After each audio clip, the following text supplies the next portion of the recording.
Shabbat Shalom, L'chaim, L'chaim. This week's Torah portion is Matos Massei. It's a double portion, and the main focus is at the very beginning about vows, about how to do vows, how to annul vows, and the whole procedure.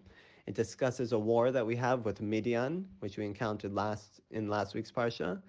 It discusses all the different journeys the Jews have gone on to get to this point, and it discusses getting into Israel and how they divide up their inheritance, who gets what portion of land, etc.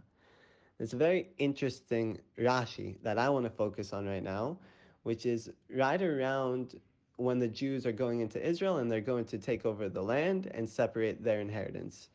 Two tribes, the children of Reuben and Gad, come to Moshe and they say, we don't want to come in. We like the land on the eastern side of the Jordan. We want to stay here. And Moshe says, why is that? They said, because yesh miknei rav, we have a lot of sheep and cattle and we have a lot of herds. And the land here is good for them. We're going to build, enclosures for our animals, and we're going to then build cities for our children and our wives. And Moshe says, you can only do that if you come and you help the other tribes fight and conquer the land. They said, no problem. We're going to build what we need, and then we're going to come and help you settle the land, and we won't leave until everyone is in their portion. And Moshe gets angry at them because, one, it seems like, they don't appreciate Israel, and this is his whole journey in life, is to get to Israel. But not just that, their whole standards of priorities are wrong.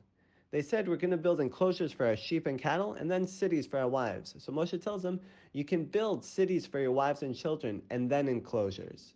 And the words Rashi uses are, let the ikar be the ikar, and the tafel be the tafel. Let the main thing be the main thing, and the secondary thing be the secondary thing.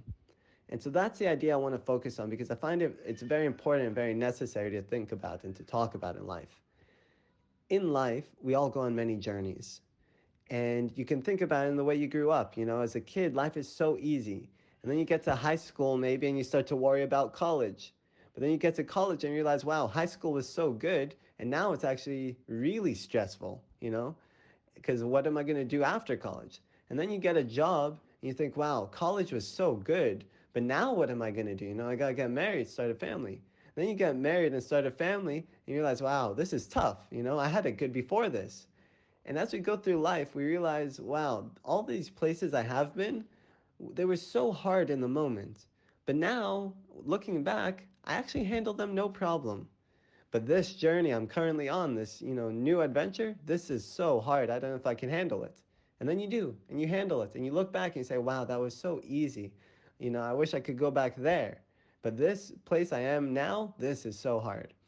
And so what I want to focus on is the idea of letting the ikar be the ikar and the tafel be the tafel.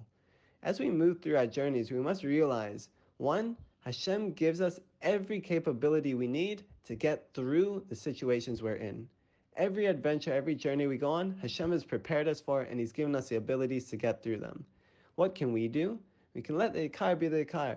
We can focus on the important message that we're trying to get out of this journey, and then we can move forward and let everything else be tafel. Everything else will be secondary. I'm just going to take with me the whole point. The reason I went on that adventure, the reason Hashem has put me in this place, is so that I could get that ikar. I can understand the main reason I'm experiencing this journey. And then I can move to the next one.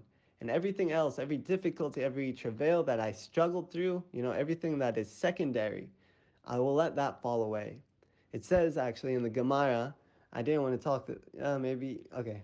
It says in the Gemara, in Brachos Daf Yud Beis Amud Aleph, the 12a I think it was, or 12b and 13a, it talks about what are we going to say in the times of Mashiach. Are we going to still have this commandment to remember Egypt, the exile in Egypt? And they say, no, we're going to remember the current exile we're in now. And the Egyptian exile is going to be secondary. And the reason is because we're going to be in a new place. We're going to be in messianic times. And we have to take the ikar, the main thing. The main thing is the exile that we're in right now. Egypt is going to become secondary. So we see this playing throughout the Talmud and throughout the Torah, this idea of focusing on the main thing and letting everything else that is secondary fall and be secondary. So Zrat Hashem, we should focus on these main things in life. Let the ikar be the ikar, and let everything else be tafel. Shabbat Shalom.